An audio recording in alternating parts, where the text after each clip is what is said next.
Kabupaten Muaro Jambi terkonfirmasi positif COVID-19 setelah melakukan tes screening. Ketersediaan minyak kita di Pasar Atas Sarolangun dipasok dari luar Provinsi Jambi. Polda Jambi musnahkan narkoba senilai 65 miliar rupiah yang diamankan dari 9 orang tersangka.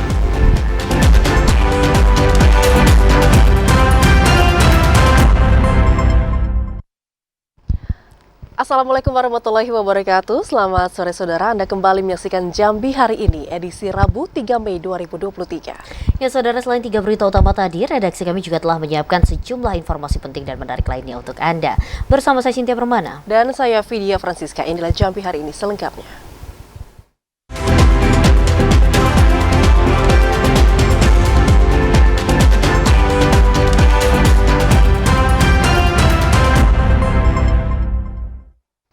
Saudara, prediksi pasca Lebaran terhadap munculnya kasus COVID-19 menjadi kenyataan karena saat ini sudah terdapat 7 orang warga di Kabupaten Muaro Jambi yang terpapar COVID-19.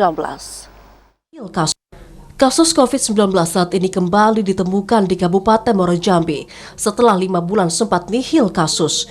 Berdasarkan catatan Dinas Kesehatan Kabupaten Muaro Jambi, ada 7 orang warga yang dinyatakan terkonfirmasi positif COVID-19 setelah melakukan tes screening di rumah sakit. 7 orang warga itu, 4 orang diantaranya merupakan warga Kecamatan Jaluko, 2 orang warga di Kumpe Ulu, dan 1 orang warga merupakan warga Marosebo. Kasus COVID-19 ini merupakan transisi lokal yang ditemukan pertama kali sejak tahun 2023. Semua pasien dalam kondisi sehat, meski tengah terpapar COVID-19 atau bergejala kategori ringan. Kasus kita yang punya ini hasil screening dari rumah sakit. Ada yang di rumah sakit Raden Matahir, ada yang di Bayangkara. Jadi sekarang sedang proses isolasi atau rawat inap ya di rumah sakit Raden Matahir, ada di rumah sakit luar wilayah kita istilahnya di kota. Mereka yang terpapar COVID-19 itu berusia 60 sampai dengan 80 tahun. Pihak Dinas Kesehatan Kabupaten Muaro Jambi memastikan untuk pembiayaan perawatan kesembuhan pasien tetap akan ditanggung oleh pemerintah. Azam Afnan, TVRI Jambi melaporkan. Beralih ke informasi lain, saudara, pasokan dan ketersediaan minyak goreng bersubsidi minyak kita di Pasar Atas Sarolangun aman dan mencukupi. Pasokan minyak kita didapat dari luar Provinsi Jambi. Usai Lebaran Idul Fitri 1444 Hijriah, ketersediaan dan pasokan kebutuhan bahan pokok masyarakat di Pasar Tradisional Atas Sarolangun stabil, aman dan juga mencukupi, termasuk untuk pasokan dan ketersediaan minyak kita. Meski pasokan minyak kita mencukupi, namun harga eceran minyak kita di tingkat pedagang cukup tinggi, yakni Rp16.000 per liternya. Harga ini sudah terjadi sebelum Lebaran Idul Fitri. Salah seorang pedagang di Pasar Tradisional Atas Sarolangun, Ferry, mengatakan untuk bisa mendapatkan pasokan minyak kita, dirinya terpaksa mencari dari distributor di luar Provinsi Jambi. Minyak kita 16. Tapi maksudnya sedus. Harga pedusnya 180. Kalau untuk mendapatkan sudah itu ya? Dari Medan kadang kiriman. Berarti stoknya banyak? Stok banyak. Tidak langka kayak kemarin? Tidak. Ada yang kemasan, ada yang botolan. Ketersediaan minyak kita di pasaran selain kemasan plastik 1 liter juga tersedia dalam bentuk botolan. Edi Kusnadi, TVRI Jambi melaporkan. Saudara, harga cabai di Kabupaten Tanjung Jabung Timur saat ini terus merosot. Jatuhnya harga cabai tersebut dipicu karena turunnya daya beli dari masyarakat. Memasuki minggu pertama bulan Mei tahun 2023 ini, pasca Lebaran Idul Fitri 1444 Hijriah, harga komoditas cabai di Pasar Rakyat Kecamatan Muaro Sabak Barat, Kabupaten Tanjung Jabung Timur merosot. Saat ini harga cabai merah hanya dibanderol Rp20.000 per kilogram. Cabai rawit di harga Rp18.000 per kilogram. Meski sebelum Lebaran Idul Fitri, harga cabai merah dan juga cabai rawit masih bertahan di kisaran Rp25.000 hingga Rp30.000 per kilogramnya. Kepala Pasar Rakyat Kecamatan Muaro Sabak Barat, Dedi, mengatakan penurunan harga cabai itu terjadi karena pasokan yang masuk dari penghasil cabai seperti dari Kabupaten Kerinci, Medan, dan Sumatera Barat pasokannya melimpah. Merosotnya harga cabai tersebut salah satunya disebabkan menurunnya jumlah permintaan dari para konsumen. Cabai dari Jambi semua, untuk dari cabai mayoritas dari pasar Jambi, Pak. Kalau keterangan dari mereka itu cabai dari Medan. Oh, dari Medan. Dari Medan, ada yang dari Kerinci. Berarti tidak ada dari Pulau Jawa lagi ya? Nggak ada. Untuk sementara ini kalau keterangan pedagang itu dari Medan sama dari Kerinci. Kalau Para pedagang berharap harga cabai ini terus stabil. Jika harga cabai terus merosot dapat mengakibatkan kerugian karena terus disimpan di dalam gudang. Khalifa Patria, TVRI Jambi melaporkan. Saudara, mengantisipasi karhutla di musim kemarau tahun 2023, Provinsi Jambi mendapat alokasi bantuan 6 unit helikopter dari Badan Nasional Penanggulangan Bencana Republik Indonesia. Mengantisipasi kebakaran hutan dan lahan pada musim kemarau tahun 2023, Provinsi Jambi mendapatkan alokasi bantuan sebanyak 6 unit helikopter dari Badan Nasional Penanggulangan Bencana Republik Indonesia. Kepala Pelaksana Badan Penanggulangan Bencana Daerah Provinsi Jambi, Bahyuni Deliansyah mengatakan, 6 unit helikopter karhutla ini terdiri dari 4 unit helikopter waterbombing serta 2 unit helikopter patroli. Bantuan tersebut akan segera dikirimkan jika kondisi cuaca di daerah diwaspadai dapat memunculkan potensi terjadinya kebakaran. 6 unit helikopter itu diberikan sebagai bantuan tahapan awal pengendalian karhutla. Jika kondisi karhutla semakin tidak terkendali, penambahan helikopter akan kembali dilakukan. 6 unit helikopter ini nantinya akan melaksanakan tugas di bawah komando Satgas Karhutla Provinsi Jambi, baik untuk melaksanakan patroli maupun pemadaman. Di Provinsi Jambi terdapat 7 daerah rawan karhutla. 3 di daerah merupakan lahan gambut yaitu Tanjung Cebung Timur, Tanjung Cebung Barat serta Kabupaten Muaro Jambi. Kemudian untuk 4 daerah di lahan mineral yakni Kabupaten Sarolangun, Merangin, Batanghari dan juga Kabupaten Tebo. Sudah disampaikan oleh Pak Kepala BNPB bahwa Jambi mendapatkan 2 patroli, 4 waterbombing awal. Melihat situasi, karena tadi panjang, mulai bulan Mei sampai bulan September itu kemaraunya agak panjang. Biasanya kalau terkendali, dia bertahan pada posisi 24, 2 patroli, 4 waterbombing. Tapi kalau siklusnya meningkat, biasanya waterbombingnya ditambah. Hingga awal Mei tahun 2023, wilayah Provinsi Jambi hingga saat ini masih nihil catatan karhutla. Kondisi lahan yang basah akibat hujan yang terus mengguyur membuat kondisi kebakaran dapat terkendali dengan baik. Randy Arta, TVRI Jambi melaporkan. Saudara, Bawaslu Provinsi Jambi menemukan sejumlah perubahan data pada pengawasan rekapitulasi DPS. Informasinya akan kami hadirkan usai jeda pariwara berikut ini. Tetaplah bersama kami di Jambi hari ini.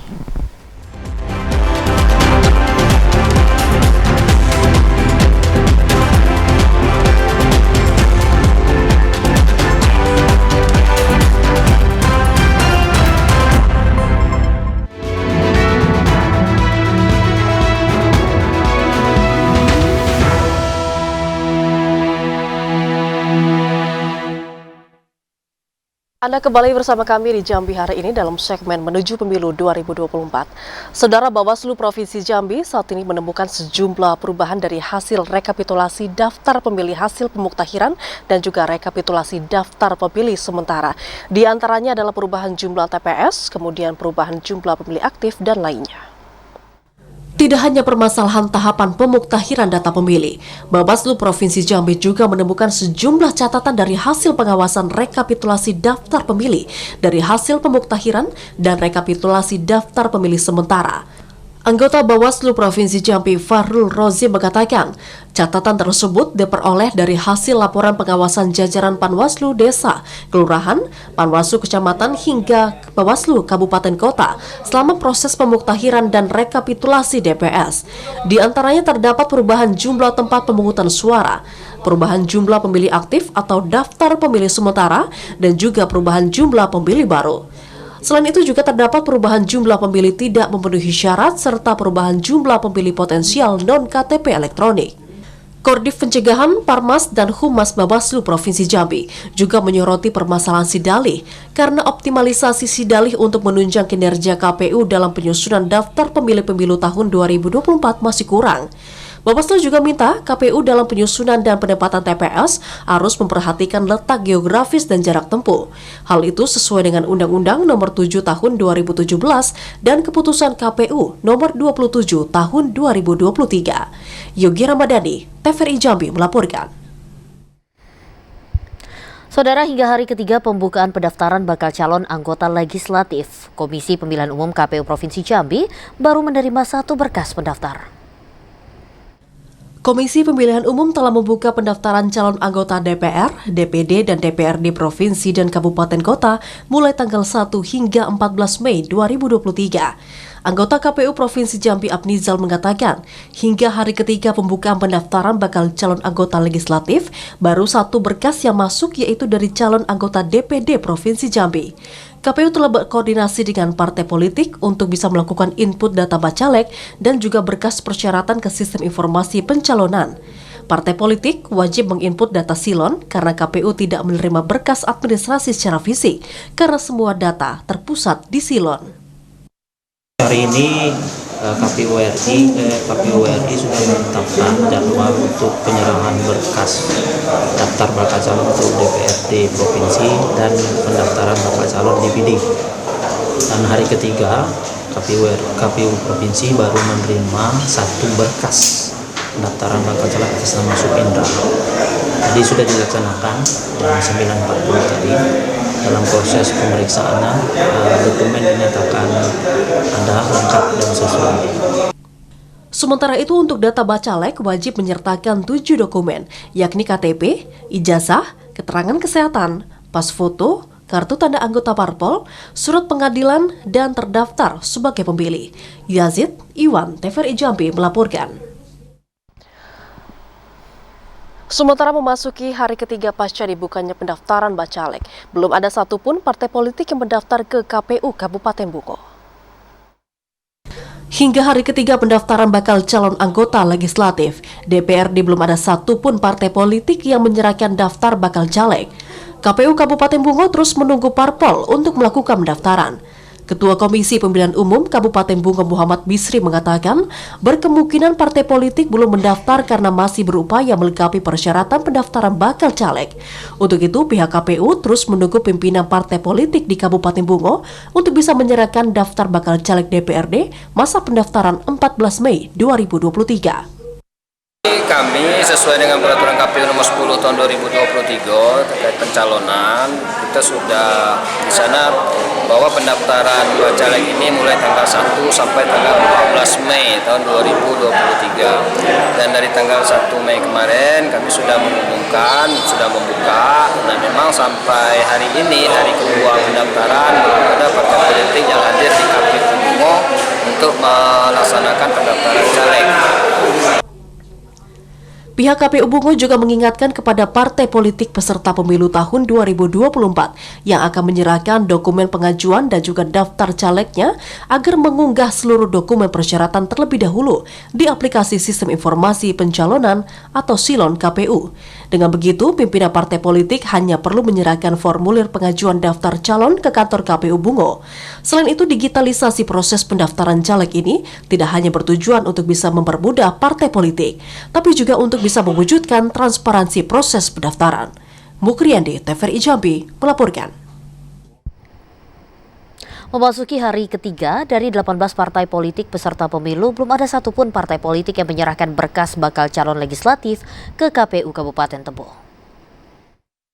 Komisi Pemilihan Umum Kabupaten Tebo membuka pendaftaran bakal calon legislatif atau bacalek DPRD Kabupaten yang dimulai pada tanggal 1 hingga 14 Mei mendatang. Komisioner KPU Kabupaten Tebo, Al-Fadli mengatakan, dari 18 partai politik peserta pemilu, belum ada satupun partai politik yang menyerahkan berkas balon. Sesuai dengan pasal 12 hingga 23 PKPU nomor 10 tahun 2023, pengurus partai politik harus melampirkan formulir B pengajuan bakal calon dan persyaratan bakal calon. Syarat pengajuan balon seperti fotokopi KTP elektronik, ijazah terakhir, surat keterangan sehat jasmani dan rohani, surat bebas narkoba, dan juga melampirkan surat dari Pengadilan Negeri atau PN. Hal ini merupakan syarat mutlak yang harus dilampirkan oleh pengurus parpol yang mendaftarkan bakal calonnya ke KPU.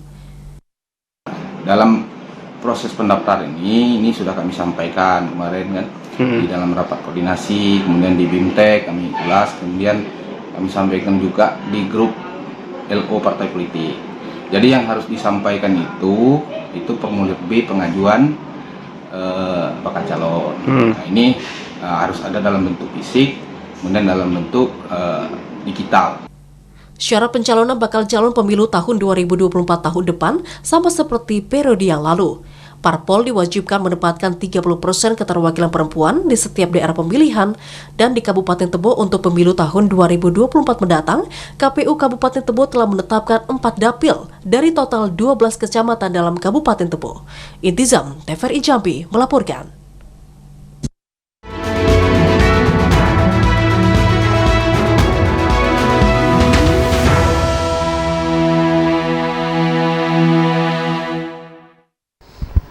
Saudara, Provinsi Jambi berada di peringkat ke-6 sebagai daerah yang berhasil mencatatkan inflasi terendah se-Indonesia.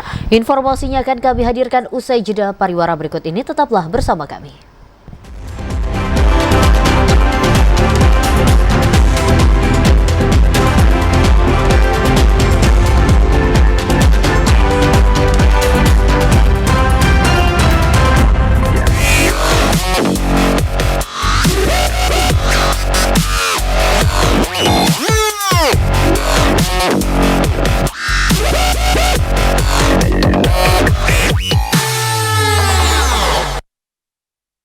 Anda kembali bersama kami di Jambi hari ini dalam segmen editorial.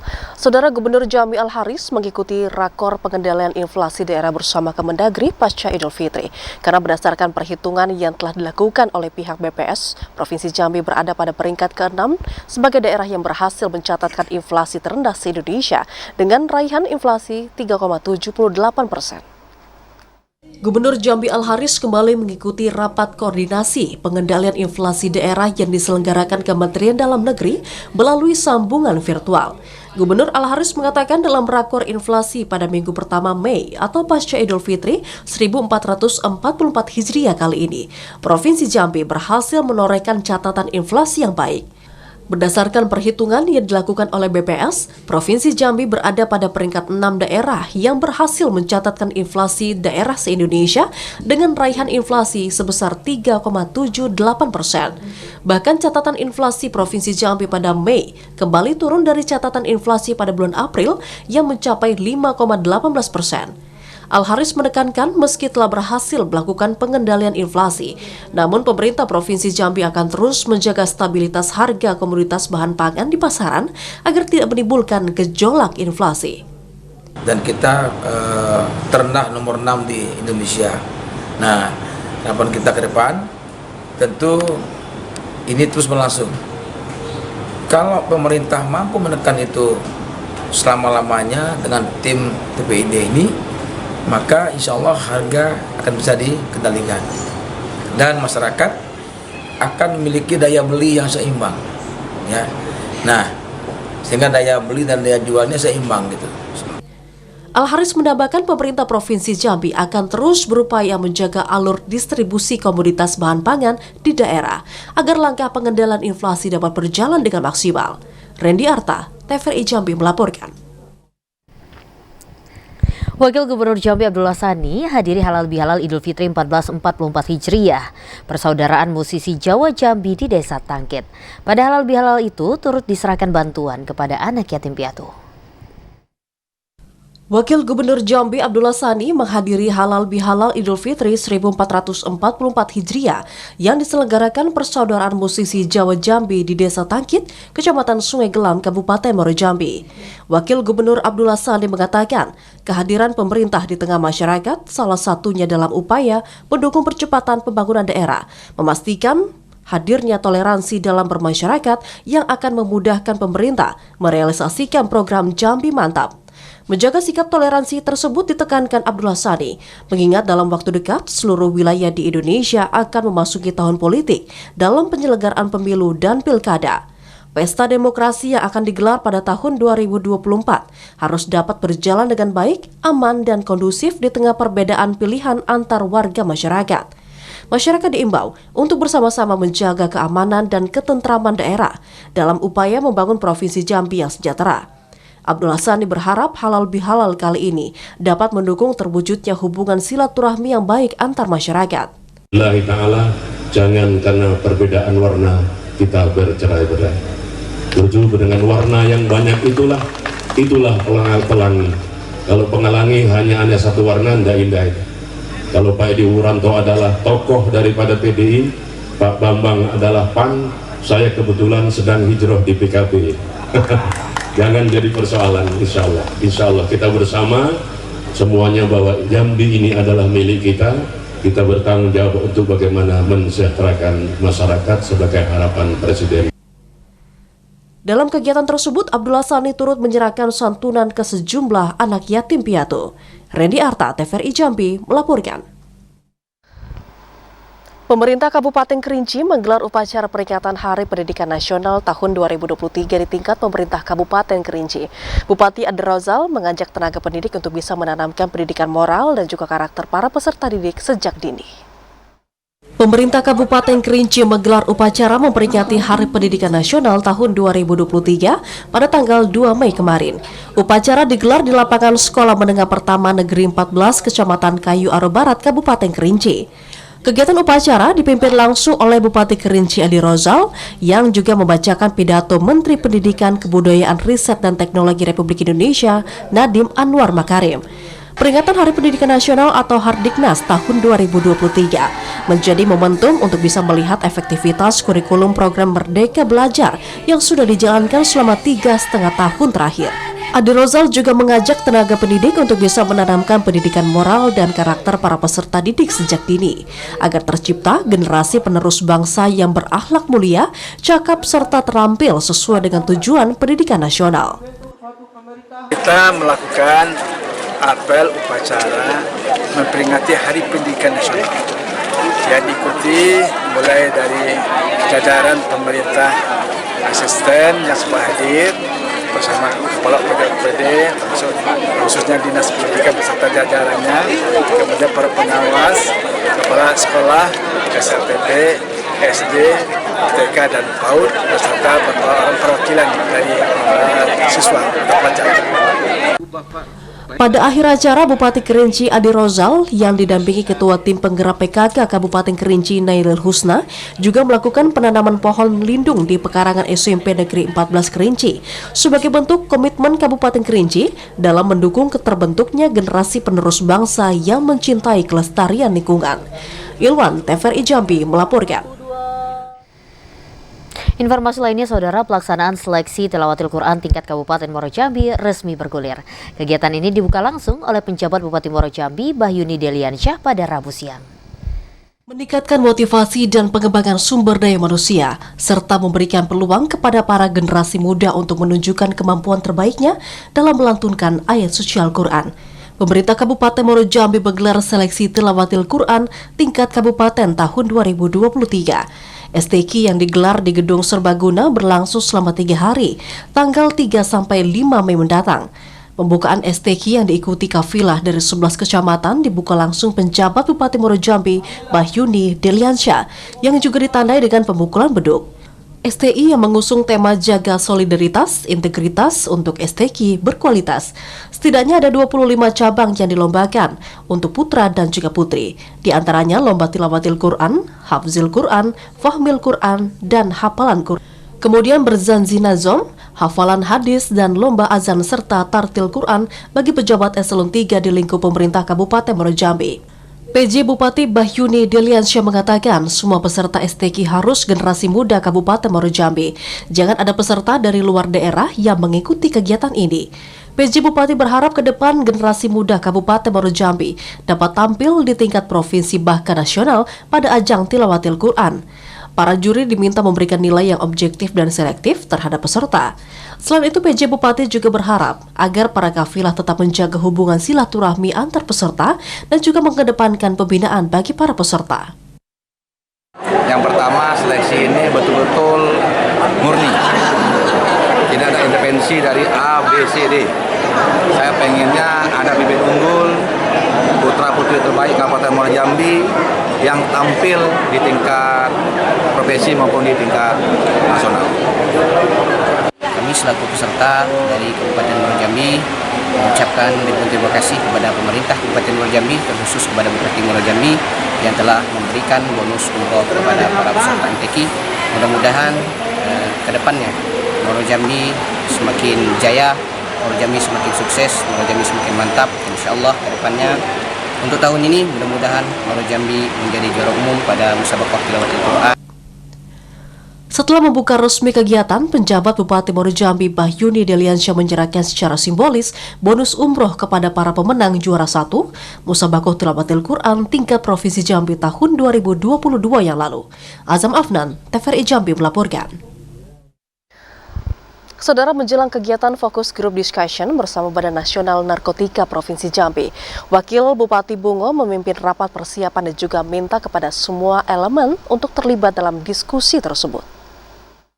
Kabupaten Bungo merupakan salah satu kabupaten kota di Provinsi Jambi yang tidak terlepas dari jalur peredaran narkotika dan obat-obatan terlarang. Hal ini dikarenakan Kabupaten Bungo menjadi daerah strategis di jalur lintas Sumatera Jalinsum Provinsi Jambi.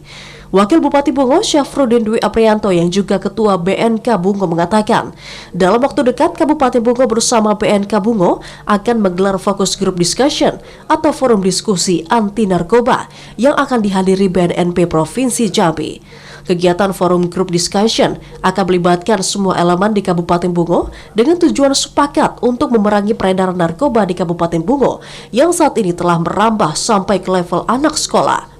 Untuk itu, BNK bersama pemerintah Kabupaten Bungo menggelar rapat persiapan yang akan diadakan pada tanggal 10 Mei 2023. Kami dari BNK menggelar rapat persiapan dan insya Allah kita akan melaksanakan kegiatan FGD dengan tema strategi pemberantasan peredaran narkoba di Bungo. Dan insya Allah akan dihadiri pertama oleh Pak Bupati, yang kedua juga oleh Kepala BNP Provinsi Jambi. Nah, kita akan mengundang cukup banyak dari masyarakat, mulai dari LSM, Ormas, OKP, BEM, juga tokoh masyarakat, tokoh agama. Intinya kita ingin bersama-sama merumuskan bagaimana strategi untuk memberantas narkoba di Bungo. Kan ini merupakan kerja besar, tidak mungkin hanya dikerjakan 1-2 elemen, tapi menggunakan pola sinergi, kolaborasi, juga konvergensi. Dan saya yakin nanti tanggal 10, insya Allah akan kita bersama rumuskan tentang poin-poin berdasarkan masukan dari semua pihak. Sementara itu, dari rapat persiapan fokus group discussion tersebut, Wakil Bupati Bungo mengharapkan semua elemen dari tingkat desa sampai ke kabupaten akan dilibatkan dalam kegiatan tersebut. Kegiatan ini akan menghadirkan narasumber serta pemangku kepentingan di Kabupaten Bungo. Selain itu, puncak dari kegiatan forum diskusi anti narkoba tersebut akan dirumuskan bersama berbagai hal terhadap pemutusan mata rantai penyebaran narkoba di kalangan masyarakat Bungo, terutama bagi anak sekolah. Bukriyadi, TVRI Jambi, melaporkan. Puncak Hari Bakti Pemasyarakatan tahun 2023 digelar di Lapas Narkotika Sabak. Selain upacara, kegiatan itu juga diisi dengan pemusnahan barang sitaan serta penyerahan aset dari Pemkab Tanjung Jabung Timur. Lapas Narkotika kelas 2B Muara Sabak menjadi tuan rumah Puncak Hari Bakti Permasyarakatan ke-59 tahun 2023. Kegiatan ini digelar sebagai wujud rasa syukur sekaligus momentum untuk mengukuhkan kembali apa yang akan menjadi komitmen jajaran dalam mencapai tujuan permasyarakatan. Kepala Kantor Wilayah Kemenkumham Jambi Tolib mengatakan, momentum Hari Bakti Permasyarakatan tahun ini merupakan kilas balik 59 tahun perjalanan pemasyarakatan. Momentum ini dirasa tepat bagi insan pemasyarakatan untuk sejenak merenung dan merefleksikan kembali, mengambil hikmah dari perjuangan para pendahulu. Perjuangan itulah yang selanjutnya disusun sebagai penguat niat dan arah langkah dalam mewujudkan tujuan sistem pemasyarakatan. Selain itu, peringatan ini juga sebagai sarana mengingatkan kembali fungsi insan pemasyarakatan sebagai pelayanan publik dengan terus melakukan pembenahan di area pelayanan terhadap masyarakat. Pada kesempatan ini juga dilakukan pemusnahan ratusan barang sitaan dari seluruh lapas yang ada di Provinsi Jambi dalam periode Juni 2022 hingga April tahun 2023, serta halal bihalal yang dibalut dengan penyerahan aset tanah dan bangunan dari pemerintah Kabupaten Tanjung Jabung Timur. Puncak Hari Bakti Pemasyarakatan ini diisi dengan hiburan penampilan baris bebaris, warga binaan dan juga atraksi teknik bela diri, pengamanan lapas kelas 2B Muara Sabak. Jajaran pemasyarakatan atas hari ulang tahun pemasyarakatan hari ini dan tentunya sesuai dengan arahan Bapak Menteri tadi bahwa kita harus terus berkomitmen jajaran pemasyarakatan untuk melaksanakan tugas dan fungsi sesuai dengan yang diamanatkan oleh Undang-Undang. Alhamdulillah sejak dicetuskan diteruskannya atau sudah disahkannya Undang-Undang Nomor 23 Tahun 2022 ini menjadi momentum untuk kemasyarakatan terus bekerja lebih baik. Kegiatan ini diikuti oleh pimpinan tinggi Pratama, pejabat administrator dan pengawas, pejabat fungsional dan pelaksana, serta pemerintah daerah dan juga segenap aparat penegakan hukum di Kabupaten Tanjung Jabung Timur. Kliva Patria, TVRI Jambi melaporkan. Menciptakan kampus bersih bebas narkoba bersama BNN Provinsi Jambi, Kampus Universitas Jambi melaksanakan tes urin massal dengan melibatkan sejumlah karyawan, dosen, serta pimpinan perguruan tinggi kampus. Setelah sebelumnya sempat menggelar tes urin massal untuk mahasiswa baru, kini Kampus Universitas Jambi melaksanakan tes urin massal dengan melibatkan seluruh karyawan, dosen, dan pimpinan perguruan tinggi kampus Unja yang dilaksanakan di Gedung Balairung Kampus Pinamasak Unja Mendalu pada Senin 2 Mei 2023. Kabid Pemberantasan dan Intelijen BNN Provinsi Jambi AKBP Agus Setiawan mengatakan pihaknya memfasilitasi kegiatan tes urin sebagai bentuk untuk sosialisasi bahaya narkoba sekaligus untuk memerangi narkoba. Tentunya tim yang ada di tempat kami sekitar 10 orang yang sudah kita turunkan ke sini siap untuk melakukan pemeriksaan tes urin ini, dan mudah-mudahan bisa secepat mungkin karena kita sudah punya parameter yang cukup update dalam pelaksanaan rapid test ini, yaitu 7 parameter. Rektor Universitas Jambi Profesor Sutrisno mengatakan kegiatan tes urin massal ini dalam rangka meningkatkan aspek pelayanan dan kampus bebas narkoba yang bertujuan untuk bisa menciptakan kampus bersih bebas narkoba. Diharapkan bebas narkoba, itu nomor 1.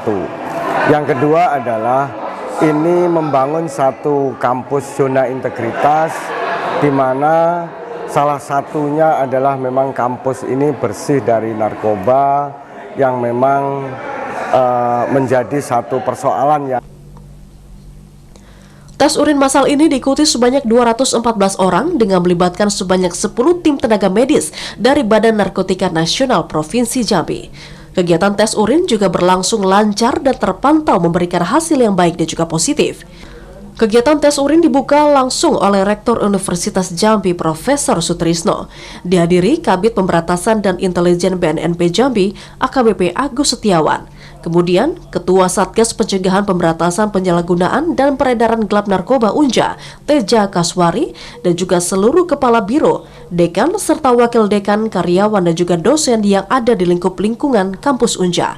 Azam Afnan, TVRI Jambi melaporkan. Saudara, jalan utama menuju Pasar Ikan Tanggaraja di Kota Kuala Tunggal belum pernah dilakukan perbaikan. Informasinya akan kami hadirkan usai jeda pariwara berikut ini. Tetaplah bersama kami di Jambi hari ini.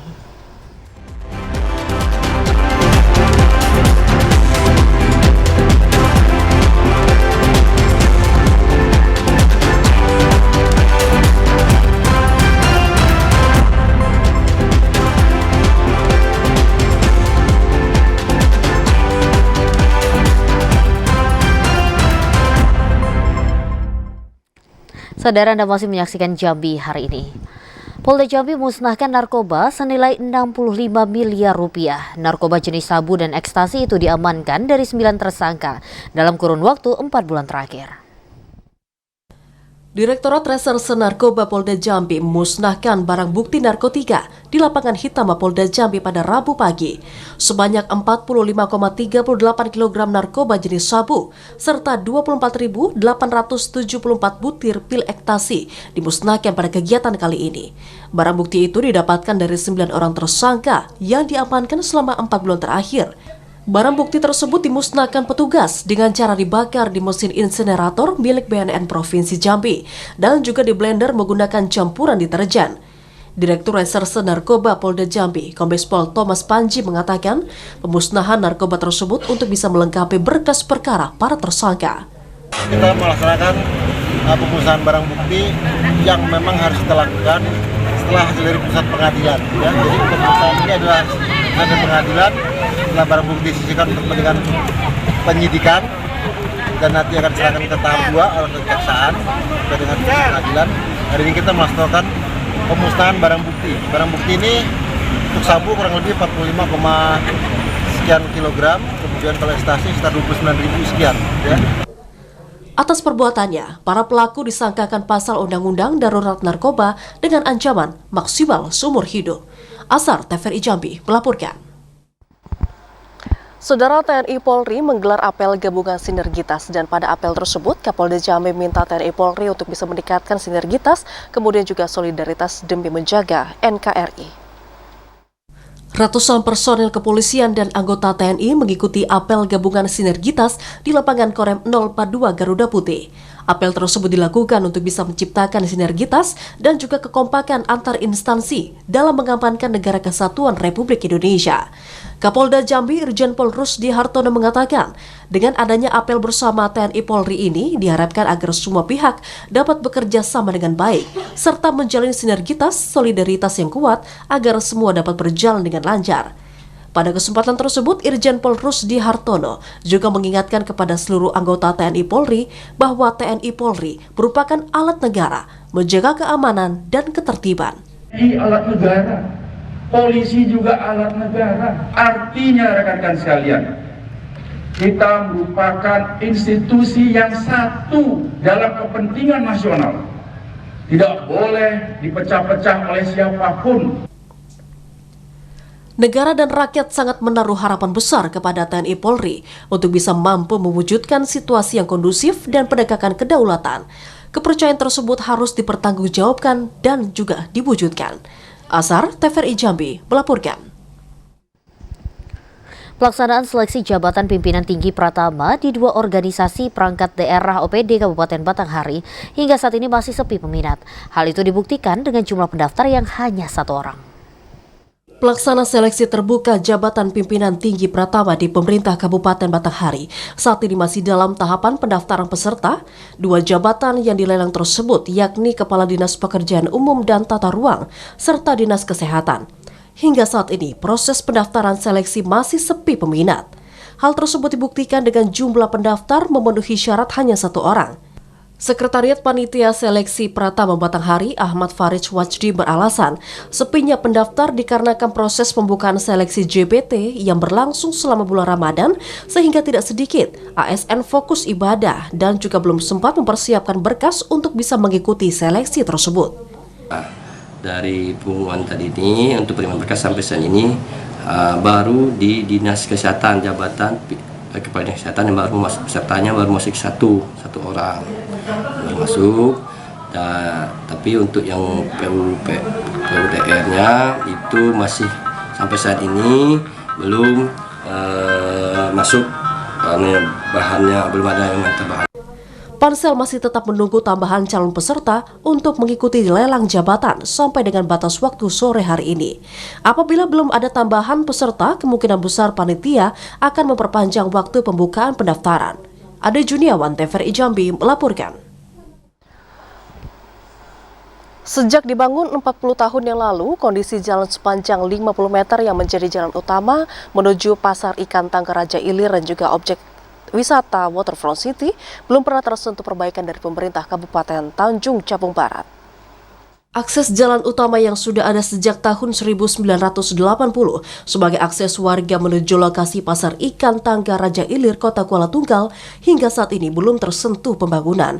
Padahal ruas jalan tersebut setiap hari ramai dilalui para pengendara roda 2. Karena jalan ini menjadi akses jalan alternatif menuju jalan utama Pasar Tangga Raja Ilir dan tempat wisata WFC serta Pelabuhan Marina. Salah seorang warga Syahril mengatakan kondisi jalan papan pakunya sudah banyak yang lepas dan juga menimbulkan suara berisik jika pengendara roda 2 melintas. Warga berharap pemerintah bisa memperbaiki dan membangun jalan yang kondisinya sudah rusak parah tersebut. Jadi kami sangat berharap kepada pemerintah yang ada saat ini untuk sesegera mungkin melakukan pertukaran atau tukar guling terkait aset ini dengan Bulog sehingga bisa dibangun oleh pemerintah daerah. Karena jalan ini, keberadaan jalan ini di satu sisi sangat memprihatinkan dikarenakan sangat berisik, apalagi kalau sudah jam-jam sore. Dan kita khawatir keberisikan itu nanti menimbulkan satu permasalahan baru di mana warga nanti protes. Ketua RT 19 Kelurahan Tunggal 3 Dede Saputra mengatakan, rusaknya ruas jalan lingkungan ini sangat mengganggu warga apalagi saat malam hari karena menimbulkan suara berisik yang sangat mengganggu istirahat. Bahkan pernah salah seorang warga memiliki gangguan jantung terpaksa dilarikan ke rumah sakit karena terkejut mendengar suara berisik dari jalan yang masih menggunakan bahan papan kayu bulian tersebut. Waktu kejadian kan, waktu tengah malam gitu kan, jalan di sini ada yang melalui karena ribut-ribut gitu kan, pas ada juga yang kena penyakit jantung itu kan kambuh, ya sempat dibawa ke rumah sakit, ya begitulah karena pendengaran dari jalan ini dilalui juga tidak ada lagi, hanya kami yang di sini kan untuk memperbaiki, terus ini juga sudah jadi jalan utama untuk jalur ke WFC gitu kan, banyak yang melalui di sini. Jalan Sejahtera yang terbuat dari papan merupakan satu-satunya jalan yang belum tersentuh pembangunan dari pemerintah, sekalipun berada di lingkungan pusat kota Kuala Tunggal. Didi Haryadi, TVRI Jambi melaporkan. Saudara, 4 orang mahasiswa yang berkuliah di International University of Africa Sudan berhasil dipulangkan oleh pemerintah Provinsi Sumatera Barat. Informasinya akan kami hadirkan dalam segmen Lintas Andalas. Tetaplah bersama kami di Jambi hari ini.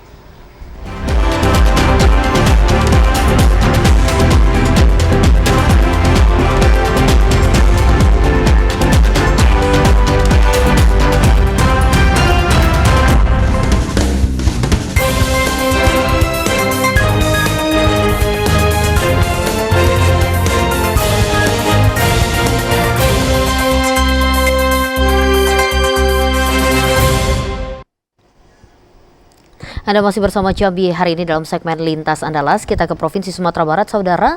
Pemerintah Provinsi Sumatera Barat memfasilitasi kepulangan mahasiswa Minangkabau di Sudan. Gelombang pertama, 4 mahasiswa yang berkuliah di Universitas International of Africa Sudan disambut dan diserahkan kepada orang tua masing-masing di Bandara Internasional Minangkabau kemarin. Dan 10 mahasiswa lagi direncanakan akan sampai hari ini. Sebanyak 4 orang mahasiswa asal Sumatera Barat yang menempuh pendidikan di Universitas International of Africa Sudan sudah sampai di Padang dengan selamat pada hari Minggu lalu. Evakuasi mahasiswa berlangsung cepat berkat koordinasi pemerintah Provinsi Sumatera Barat dengan berbagai pihak termasuk KBRI di Sudan. Hal ini karena pemerintah Provinsi Sumatera Barat sudah membentuk tim khusus fasilitasi Timur Tengah yang diketuai oleh Mulyadi Muslim yang intens melakukan koordinasi dengan universitas di daerah konflik tersebut. Untuk gelombang kedua, kepulangan mahasiswa dijadwalkan pada hari ini dari Bandara Soekarno menuju Bandara Internasional Minangkabau sebanyak 10 mahasiswa. Sehingga sisanya sebanyak 14 mahasiswa akan diberangkatkan pada gelombang ketiga dalam minggu ini. Kabiro Kesra Pemerintah Provinsi Sumatera Barat Al-Amin yang menyambut secara resmi kedatangan mahasiswa Sudan mengatakan pemerintah Sumatera Barat sangat peduli dengan warganya baik yang di kampung maupun di rantau dan luar negeri. Pemerintah provinsi hadir untuk memberikan rasa aman dan nyaman bagi warga Sumatera Barat yang berada di daerah konflik. Sesuai data yang ada pada kita, itu jumlah mahasiswa kita, orang Minangkabau, orang Sumatera Barat yang kuliah di Universitas International of Africa Sudan itu sebanyak 28 orang. 28 orang ini alhamdulillah kemarin sudah kita terima kedatangannya gelombang pertama sebanyak 4 orang di BIM dan hari ini akan datang nanti sekitar pukul 1:30 sebanyak 10 orang lagi. Artinya adalah gelombang pertama 4 orang, gelombang kedua 10 orang dan gelombang ketiganya nanti kita berharap 14 orang lagi sehingga tuntas anak kemenakan kita, saudara-saudara kita, anak-anak kita untuk pulang ke kampung halamannya. Kabiro Kesra Provinsi Sumatera Barat berharap konflik militer di Sudan segera berakhir sehingga mahasiswa asal Sumatera Barat yang rata-rata sudah semester 7 bisa segera kembali ke Sudan untuk menyelesaikan pendidikan mereka. Delima Febria, Joni Bakri, TVRI Sumatera Barat. Komisi Pemilihan Umum Sumatera Barat siap menerima pendaftaran bakal calon legislatif DPRD dan juga DPD. Penerimaan pendaftaran bacalek DPRD saat ini sudah dibuka sejak tanggal 1 hingga 14 Mei 2023. 2 hari pembukaan pendaftaran bacalek DPRD Sumatera Barat dan DPD, KPU Sumatera Barat belum menerima berkas pencalonan bacalek. Meski pendaftaran dibuka hingga 14 Mei nanti, KPU Sumatera Barat sudah membuka posko helpdesk di kantor KPU Sumatera Barat untuk memberikan layanan konsultasi dan informasi kepada anggota partai politik jika ada hal yang mau dikonsultasikan yang berkaitan dengan regulasi maupun aplikasi. Komisioner KPU Sumatera Barat Gabriel Daulay menjelaskan, dalam proses pendaftaran pemilu 2024, semua proses menggunakan aplikasi melalui Sistem Informasi Pencalonan atau SILON. Terdapat perbedaan signifikan mekanisme pendaftaran untuk bakal calon DPRD dan DPD tahun 2024 jika dibanding 2019 lalu, karena semua data dan dokumen harus diinput dan diunggah ke SILON, tidak lagi menyampaikan berkas dokumen fisik untuk jumlah yang banyak. Hanya 2 dokumen saja yang harus diantar langsung ke KPU Sumatera Barat. Di antaranya, surat pengajuan bakal calon yang ditandatangani oleh ketua dan sekretaris partai politik sesuai tingkatan, dan dokumen daftar bakal calon yang juga ditandatangani oleh ketua dan sekretaris, serta melampirkan persetujuan DPP atau Dewan Pimpinan Pusat Partai Politik. Intinya sih dalam proses pendaftaran bakal calon DPRD maupun DPD ini kita bertransformasi dari dulunya menggunakan metode konvensional, sekarang menggunakan metode digital. Makanya teman-teman partai politik itu kan harus punya operator dan admin yang kemudian mereka membuka akun di SILON untuk tingkat kabupaten kota, provinsi, dan RI. Nanti melalui akun masing-masing lah data dan dokumen, baik data dan dokumen pengajuan bakal calon maupun data dan dokumen administrasi bakal calon itu diisi dan diunggah. Kemudian semua berkas, semua data dan dokumen itu sudah harus lengkap ketika disampaikan ke KPU. Kalau ada data dan dokumen, baik data dan dokumen pengajuan bakal calon maupun data dan dokumen administrasi bakal calon belum lengkap, maka pendaftarannya tidak bisa kita terima dan akan kita kembalikan.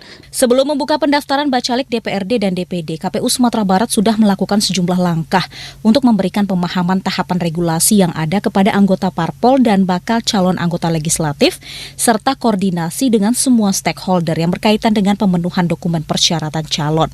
Delima Febria, Joni Bakri, TVRI Sumatera Barat. Beralih ke Lampung, saudara, perbaikan jalan di Kabupaten Lampung Tengah, tepatnya di ruas jalan Kecamatan Seputih Raman menuju Kecamatan Rumbia, mulai dikerjakan oleh pemerintah Provinsi Lampung.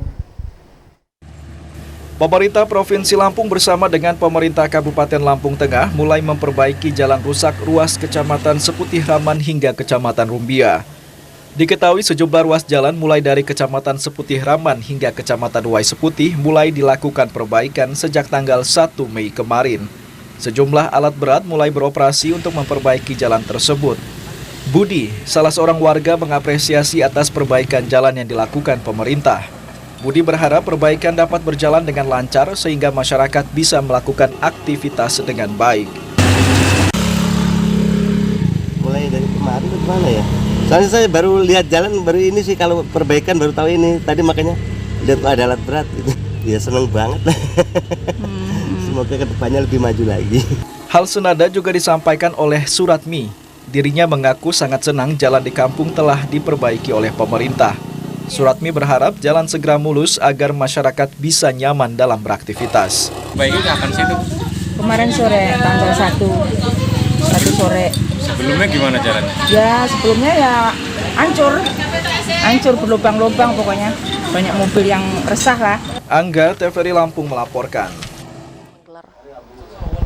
Saudara, dalam meningkatkan mutu pembelajaran terhadap anak didik, guru penggerak di Kabupaten Lampung Utara menggelar festival panen hasil belajar. Guna meningkatkan mutu dalam memberikan pelajaran sesuai yang diharapkan oleh Dinas Pendidikan dan Kebudayaan Provinsi dan Kabupaten, guru penggerak di Lampung Utara menggelar festival panen hasil belajar guru penggerak. Bupati Lampung Utara yang diwakili oleh staf ahli bidang pembangunan dan kemasyarakatan SDM, Basirun Ali, mengatakan pemerintah setempat mendukung dan mengapresiasi kegiatan guru penggerak guna meningkatkan mutu belajar mengajar antara siswa dan guru di dunia pendidikan di Lampung Utara. Kegiatan kita pada hari ini tentunya kita adalah salah satu kalau kita yang bisa meningkatkan kompetensi, meningkatkan kemampuan baik anak didik maupun siswa yang memiliki skill-skill siswa khusus yang tadi sudah disampaikan di NSI dan sebagainya. Kalau guru kita punya kemampuan bagaimana menularkan kepada anak didik. Selain kemampuan guru, meningkatkan kemampuan murid, kemampuan guru lebih dahulu. Kepala Balai Guru Penggerak Provinsi Lampung, Suryatanti Supriyadi, menjelaskan kegiatan guru penggerak adalah pendampingan kelompok wilayah Provinsi Lampung, lokakarya 7 program pendidikan guru penggerak Angkatan 6. Yang kita katakan dari hasil teman-teman calon guru penggerak ini menyampaikan, memamerkan hasil karya selama proses pembelajaran selama 2 bulan. Hari ini bisa kita saksikan beberapa aksi nyata yang diciptakan dari guru. Suryatanti Supriyadi juga berharap kepada para guru penggerak agar bisa menjadi contoh dan panutan dalam peningkatan mutu belajar mengajar di sekolah sehingga bisa mendidik siswa menjadi pintar, cerdas, dan terampil. Helmianto, TVRI Lampung melaporkan.